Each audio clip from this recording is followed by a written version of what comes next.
Hey, I'm Nathan, and in this video, I'm going to show you how to use the 360 viewer inside of ProjectSight 360 Capture. So to start, I've got my project here in ProjectSight Web, and I'm in the 360 Capture module. Now, there's two ways that I can open the viewer and get straight to work. The first one is to come through the 360 Capture module. If I'm in here, I can find a specific capture, let's say this one, and open it to get more details, where I can then click on this Open Capture button here and click Open in the viewer. When I do that, it's going to open directly into the 360 viewer, where I'm now jumped straight into that capture that I had just selected. The other way to go is to actually use the Drawings module. So in this case, I'm visualizing on my drawing this specific 360 capture path. You can see all the different stations, and I can actually click in on a specific station, basically a keyframe from the video that we've captured on the job site. And I can choose to open the viewer from the Drawings module straight into a specific station that I want to jump into. So in this case, I'll open this specific station. And as you can see here, I am now straight into the viewer right at that location that I had already clicked. Now that I'm in the viewer, there's a bunch of stuff that I can do here. The first things first, let's just get the lay of the land. Down at the bottom, we've got our calendar tool. That's going to tell you what day this capture was taken. It's also going to allow you to pick to view data that's captured on different days. So I can see this dark blue highlight is the day I'm currently looking at, but I can also see that I've got data over here on the 13th.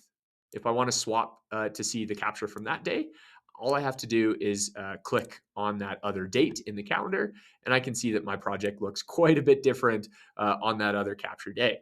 Now, if I jump back to the 18th, again, you can see that information updating. You can see there's actually a little bit of snow here in Colorado when we took this other capture.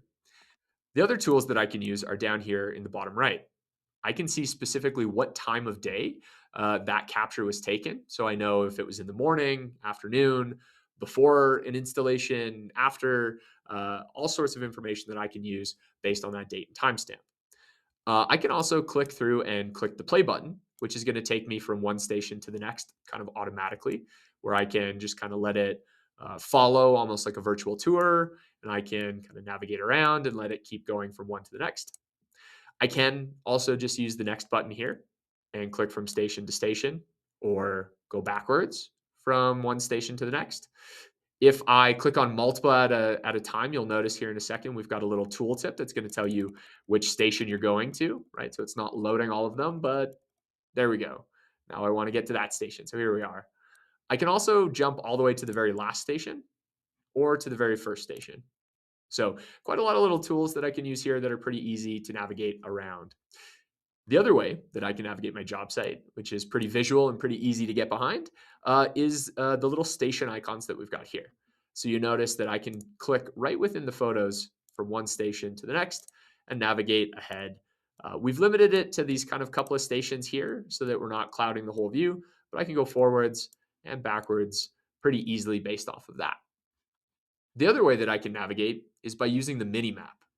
So you'll notice we've got this little drawing up here that reflects the drawing we use to capture with, and I can see that overlay of the path laid out right here on the drawing.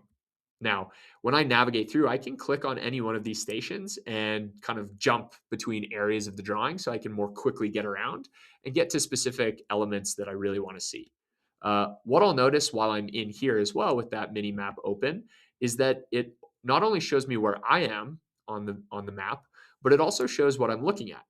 So I've got my perspective view, and I can see in this case, right, I've got this column that's clearly here, and in the drawing, I can see that column right there as well. So again, making it pretty easy to see what I'm looking at, what should be there in the design versus what is actually there in the real world. I can do a few other things with this mini map too. I can minimize it, take it back to its default view. I can maximize it and give myself a better view, lay of the land, so I can jump into a specific area. I can also navigate between the drawings that I have.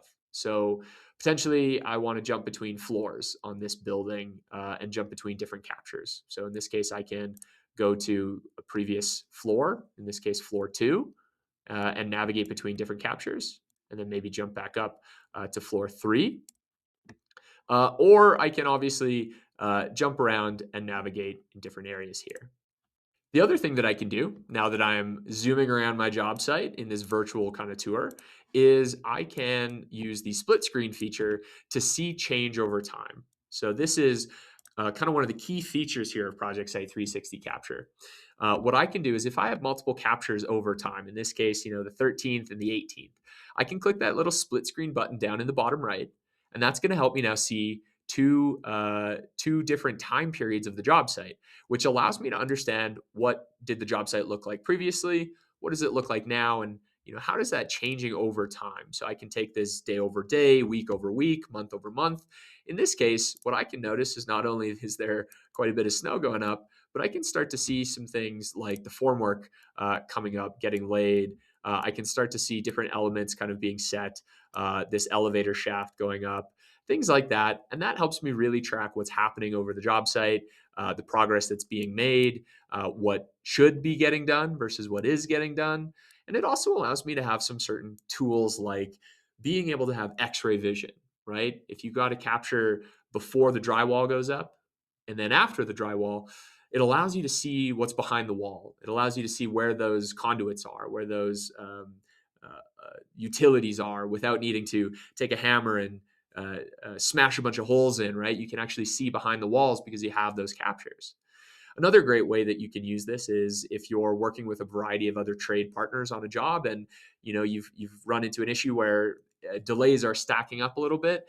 You can leverage this evidence to be able to help prove, were you blocked from getting to a certain area to start work because another trade was still busy there, and yet you somehow are now behind, and that's being deemed as you being behind schedule. Well, here's some evidence that you can use to help collaborate with your partners to show, hey, we didn't have access, we had to move to these other areas, so that you can get away from the finger pointing and get more clearly into, okay, what do we do about the situation?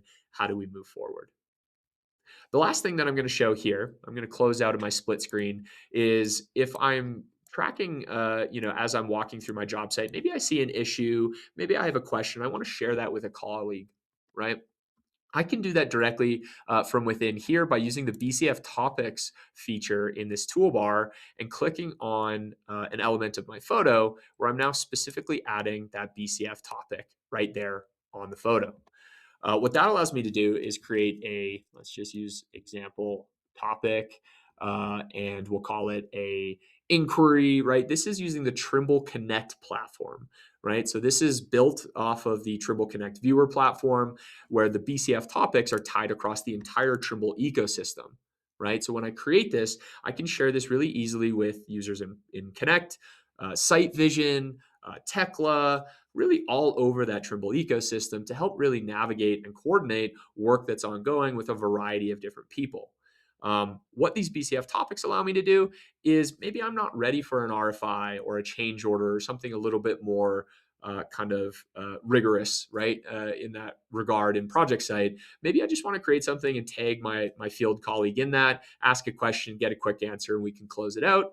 The BCF topic is perfect for that, right? So I can come in, select what type it is, maybe what priority. I can put it in a progress. Maybe I'm waiting for it to be completed. I can also assign a due date and say, hey, it needs to be done by the end of the week. I can maybe ask a specific question. And ask for a specific question on there, and I can assign it to a specific colleague, and even add others as followers who maybe want to stay informed of what's going on that BCF topic. When I'm done, I just click the save button, and that'll be saved into my BCF topics. And once that's saved, I'll get that little toast message saying it was successfully created. And now I can see not only has it updated its icon in here, it's added it to that BCF topics panel here on the left, but it's also added it to my mini map. So as I'm navigating around, I can start to see kind of what my job site is looking like, where things are at, and I can really easily use that to navigate to where those existing issues might be, those questions might be. The last thing that I'm going to share from here today is the views. Very similar to BCF topics, but maybe I just want to create kind of a guided tour of a job. Maybe I've got a big area with lots and lots of captures, lots and lots of stations, and I just want to share with some stakeholders, some colleagues, hey, just a handful of them. These are the real specific stations or views that you want to get into. Well, here's how I can do that. I can create a specific view right from here and give it a title. Let's say example, right? There we go. I can tag some specific colleagues in there if I want to. And then I just hit save. And there we go. Now that that's saved, I've got a few different views, and the best part, and we'll show this in another video, is that I can link these BCF topics and those views directly into my records and project site as well. So if I need to eventually escalate maybe that BCF topic to a more serious RFI change order, something like that, I can link that all that data that I've already created and escalate that to a record through ProjectSight, making it really simple, really seamlessly connected across this whole experience to help you focus on getting the job done and keeping things moving forward.